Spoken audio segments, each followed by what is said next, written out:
وہ جن سے مال لیتے ہیں، وہ جن کو مال دیتے ہیں، وہ جن سے ووٹ لینے ہیں، وہ جنہوں نے ووٹ لینے ہیں، اس بنیاد پر سحر افطار کے بندوبست نہ کریں رضا الہی کے لیے۔ میرے محبوب فرماتے جس نے رب کی رضا کے لیے کسی کو افطار کرایا، جتنا ثواب اللہ روزہ رکھنے والے کو دے گا اتنا افطار کرانے والے کو بھی عطا کرے گا۔ اور ایک حدیث تو آپ پڑھیں گے تو جھوم جائیں گے، سنیں گے تو خوش ہو جائیں گے، المعجم الکبیر میں موجود ہے۔ نبی پاک علیہ السلام فرماتے ہیں جس نے حلال کھانے اور حلال پانی سے کسی کا روزہ افطار کرایا نا، ذرا دیکھنا غریبوں کے گھروں کو جھانکنا، ذرا اپنے عزیزوں میں ایک نظر دوڑا لینا، ذرا رمضان کی نیت کر کے رمضان سے پہلے ہی غرباء تک راشن پہنچا دینا، ان کی فکر دور ہو جائے، وہ پہلی شام ہی اپنے بچوں کے ساتھ آسودہ حال ہو کے بیٹھے۔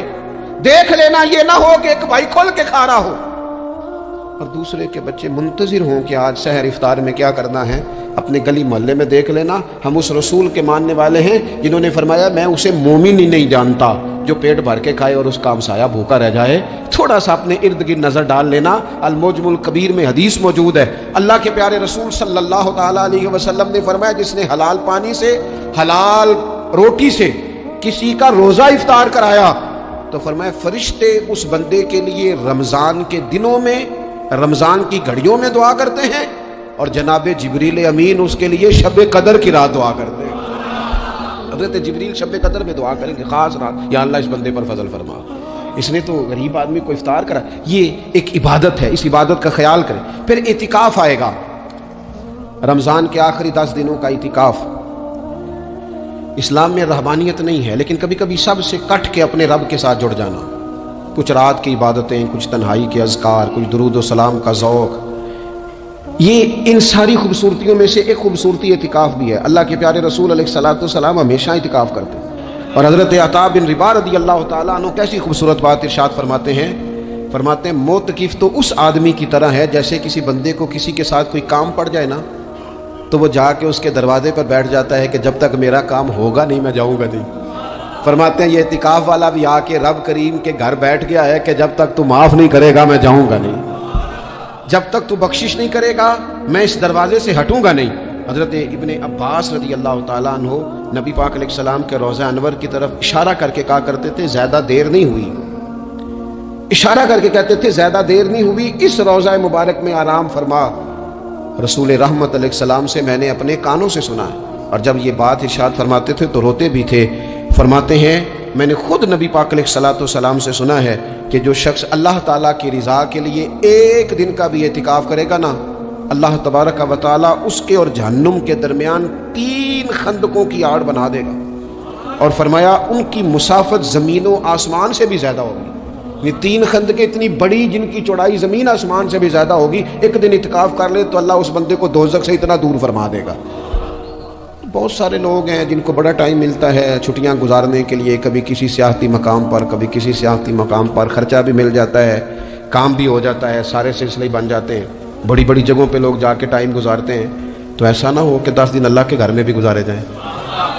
علماء نے لکھا ہے کہ کوشش تو کریں ہر سال اعتکاف ہو، نہ ہو سکے تو چلو چند سالوں کے بعد ہو جائے، اور فرماتے ہیں کہ زندگی میں ایک دفعہ تو اس سنت کو ضرور ادا کرنا چاہیے۔ کوئی بندہ ایسا نہ ہو جو محروم رہ جائے، زندگی میں ایک بار صحیح پر اعتکاف کے ساتھ اپنے آپ کو وابستہ ضرور کرے۔ رمضان المبارک کے اندر آخری عشرہ شب قدر کی تلاش کا عشرہ ہے۔ اللہ کے پیارے رسول صلی اللہ تعالیٰ علیہ وسلم ان 10 دنوں میں خود بھی عبادت کرتے تھے اور گھر والوں کو بھی جگایا کرتے تھے، اور اپنے اہل خانہ کو تاکید فرماتے تھے کہ اٹھو اٹھو آگے بڑھو، یہ آرام کرنے کے دن نہیں ہے۔ ہمارے ہاں یہ ہوتا ہے کہ وہ جو آخری 10 دن زیادہ عبادت کے تھے، شب قدر کی تلاش کے تھے، وہ آخری 10 دن سارے بازار میں گزر جاتے ہیں، کپڑے سلوائے جا رہے ہیں، کپڑے خریدے جا رہے ہیں، جوتے خریدے جا رہے ہیں، واپس کیے جا رہے ہیں، دوبارہ لیے جا رہے ہیں، سفر ہو رہا ہے، آنا جانا ہو رہا ہے، عیدیاں بانٹ رہی ہیں۔ تو یہ سارے کام جو آخری عشرے میں کرنے ہیں، جو زیادہ عبادت کے دن تھے، وہ سارے کام تو رمضان سے بھی پہلے کر لینے چاہیے۔ کپڑے رمضان سے پہلے خریدے جائیں، پہلے سلوا لیے جائیں، جوتے پہلے لے لیے جائیں، ضرورت کے کام پہلے کر لیے جائیں، جہاں آپ کو جو بانٹنا ہے وہ رمضان سے پہلے کریں۔ وہ مفت کی اپنے دل کو مطمئن کرنا کہ اب میرے پاس یہ بڑے میں خیر کا کام کرنے نکلا ہوا ہوں، میں عیدی بانٹنے جا رہا ہوں، یہ پہلے بانٹنے تھے۔